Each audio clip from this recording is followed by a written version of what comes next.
السلام عليكم ورحمة الله وبركاته.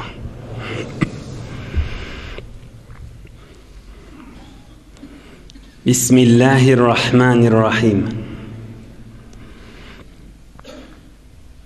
إن الحمد لله نحمده ونستعينه ونستغفره ونستهديه. الحمد لله عدد خلقه، الحمد لله رضا نفسه، الحمد لله زنة عرشه ومداد كلماته. اللهم صل وسلم وبارك على عبدك ونورك إمام المتقين سيد المرسلين نبي الثقلين شفيع المذنبين سندنا مولانا محمد النبي الأمي الأمين وعلى آله وأصحابه وأنصاره وأتباعه أجمعين. لا أسألكم عليه أجرا إن أجري إلا على رب العالمين. اللهم وفقني لبيان ما يحتاج الحاضرون إليه وما يصلح أحوالهم. إلهي أنت مقصودنا ورضاك مطلوبنا، فأعطنا كلنا محبتك ومعرفتك. Yaradan beyik Allah Tebarek ve Teala taatu ibadetlerinizi, hayır dualarınızı, ihsanatlarınızı lütfu keremi bilen kabul edip de iman baylığına güler yüzleriniz solmasın.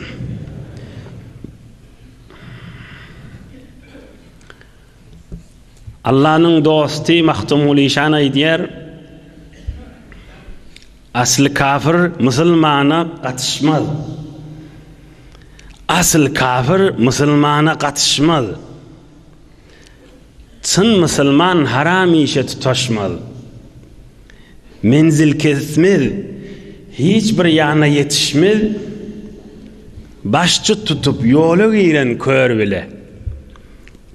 Gözü yok adamı, uzak yolu, sen bizi yol salgı ver deyip, şunu evi tutup giden adam, yol kesmez, bir yana yetmez deyiptir. Gözlü, görümlü, bilimli, rahnama adamın iyidini düşmeli olar.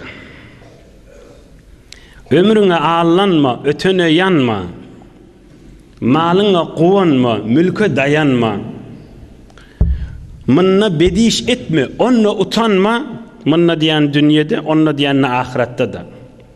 Mınna bediş etme, onunla utanma, hesap günü hayrını alıp bar bile.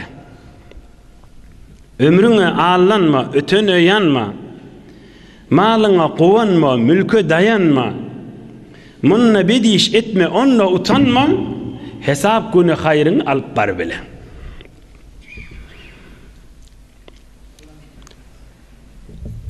Mahluğun en bir hayası, İblis, şeytan, Allah'ın adını tutup yalandan and içti.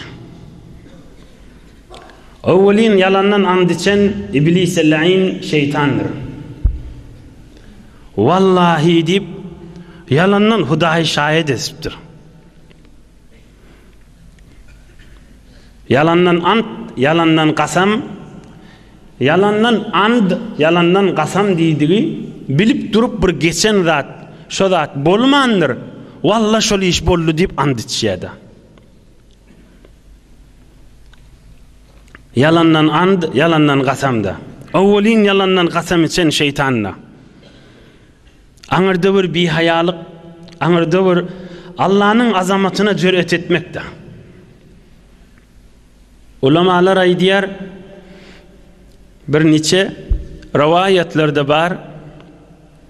Bir mahluk, bir Allah'ın yaradan bir mahluğu arşın eteğine kâde tesbih aydanına aydiyar Subhaneke ma ağzamek. Subhaneke ma a'zamak. Subhaneke ma a'zamak. Hudaya sen ayıptan pak, ne beyle oluqan sen. Allah taraftan cevap gelýär diýär şu mahluğa. La ya'lemu zalika men halafa kaziba. Yalandan andisçan şunu bilen aqda diýip aýtýar. Allah taraftan şoňa cevap berilýär. Yalandan andisçan adam Allah'ın kulluğunu bilen aqda diýip aýtýar. Awwalin yalandan andisçan iblis şeytanna. Şeyh Ehl-i Sünnet Hazreti İmamul Huda Şeyh Ebu Mansur Maturidi aýdypdyr. Teberrük okap berin aydın kefine. كان القياس عندي أن المتعمد بالحلف على الكذب يكفر وسبيل هذا سبيل أهل النفاق. Daşından görsen adiptir bir adam bilip durup yalandan vallahi şeyle deyip ucure dediğini bilip durup yalandan andışsa daşından gözüňde dinden çykýar şoňa musulman diýmeli bolýar. Şon içinden Hudaýy yalandan şahit edip durulduğunu bilip da ödi. Yalan zada Hudaýa şahit edýärdi. Walakin naqulu la yakfuru bihada.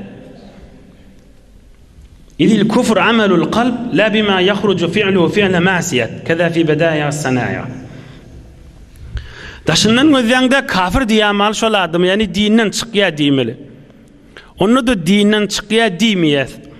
Şonuň ýüregini Hudaýy yalandan şahit edýinip ýüregini ýok, bir puluna, bir maksadyna ýetjek bolup mahur muhura salyp qasam içýärdi. Uluguna, ulu jüret, ulu Allah'ın azamatyna jüret etdiği bolýar, ýöne dinden çykýar diýip ýene hükmetmeýär diýipdir. Ýoksa daşından gözüňde dinden çykýar diýäseň de boljak diýipdir. Ýene de hükmedemizde dinden çykanak ulu günahkar boldy diýäs diýipdir.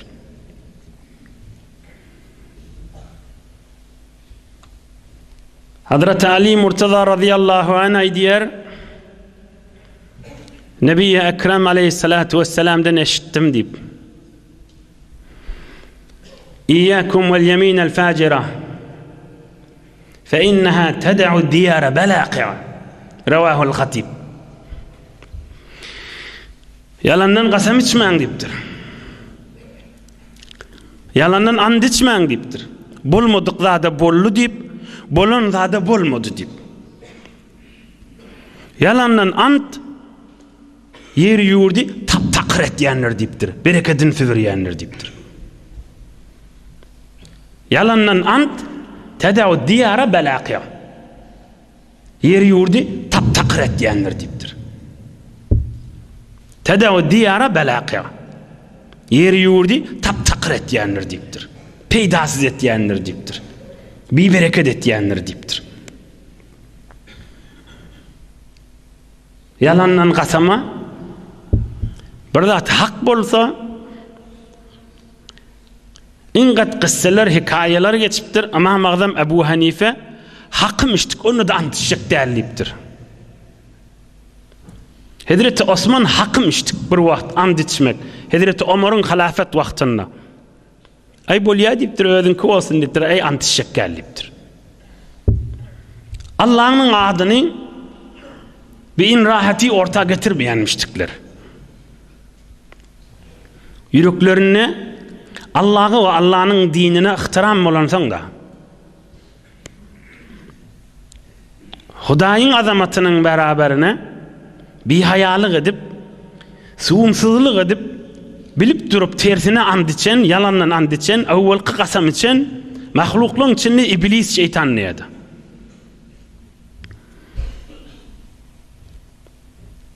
Atamız Hazreti Adam'a atamız Hazreti Adam'a Allah Azze Celal emretti, şu bağdan iman dedi. Atamız Adam ve hevenemiz imeller şondan. Oham şeytan vasvase edipdir, geçen hefte gurrunu geçti, ağlaptır, size yüreğim ağıya deyip, Näme aglayan diýipdirler. Onna hay siz ölüp cennetten çıkacak da diýip. Ýöne şu bagdan iýsiňiz cennetten çykmaýaňyz diýipdir. Atamyz Hazreti Adam aýtypdyr, ýok, muny Allah Azze Celal bizden ähdally, bizim boynumyza dakdy, ondan biz ip bilmeýäs diýip. Emma şeytan hewenemizi waswasa edipdir, ähriňe iýdir diýip, onda da iýjek däl diýipdir. Ey hawa diýipdir, hewene diýipdir. Allah bizim boynumuza dakdy, mundan iman diýip aýtdy diýipdir. Oham şeytan aýdypdyr, Hudaý mundan iman diýdigi, size haram diýdigi däl diýipdir. Şeytan aýdypdyr, Hudaý mun size iman diýdigi, yani siz bir gün ölmeli, emma şundan iýseňiz ölmeýäňiz diýdigi. Şondan çyym iman diýip aýtdy diýipdir. Oham Hazreti Adam Ayyub bijirede diýipdir. Oham şeytan qasam içipdir da. Wallahi şeýleşi diýipdir da. Wallahi şeýle diýipdir da. Yalandan qasam içipdir. Sonra hewenemiz aýdypdir da, "Ma kuntu azunna ahadan yahlifu billahi ta'ala kaziban." Ey bir mahluk yalandan Allah'ın adını tutar diýmeýädim men diýipdir.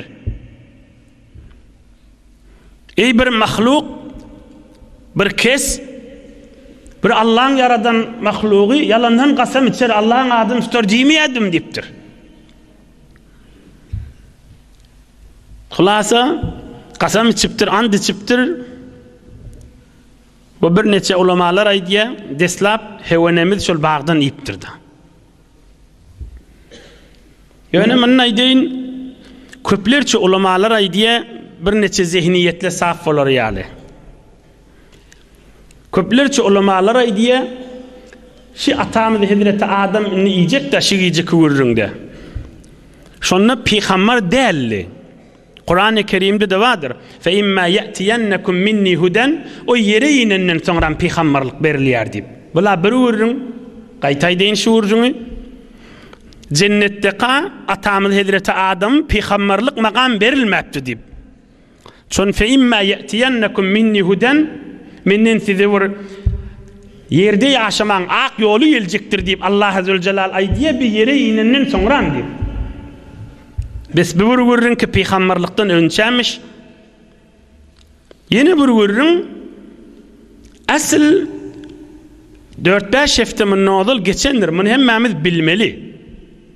Odul Allah Teala atamız Adam'ı yerden çürüyüm yarattı. İnni ca'ilun fil ardi halife. Odul yaradanını yerden çürüyüm yarattı. Emma bir insani keramat edip qawdinlan. Bu bir ilmi gurrun aydılmasa da boljak, ýöne aydılmasa kän ilim zihillerde galjak da boş galjak. Emma men Allah Azze ve Celal'ın hikmeti şeýle bolupdyr. Bir neçe wagt cennetde bolmaly. Ta biz insanlara siýlik bolar ýaly. Biziň deslap atamyz cennet bilen zindigi başlap. Ve şoň ewlatlarynyň imanly musulmanlar ýene de öwürlüp şu cenneti üýşüp barjaklar. Bütürondan ýerde de bolsa boljak, emma 250 ýyl bir neçe ulamalaryň aýtýasyna görä atamyz bilen enemiz cennetde bolupdyrlar. Bizlere keramat tabi. Atamyz deslapky ýaşaýyşyn cennetde bolup, we inşallah işte gurrun boljak ki cennetten çykarylýar. Ve inniki hefte yere gelişlerini hatmatyňyza ýetirler. Dersleri bilen inşallah.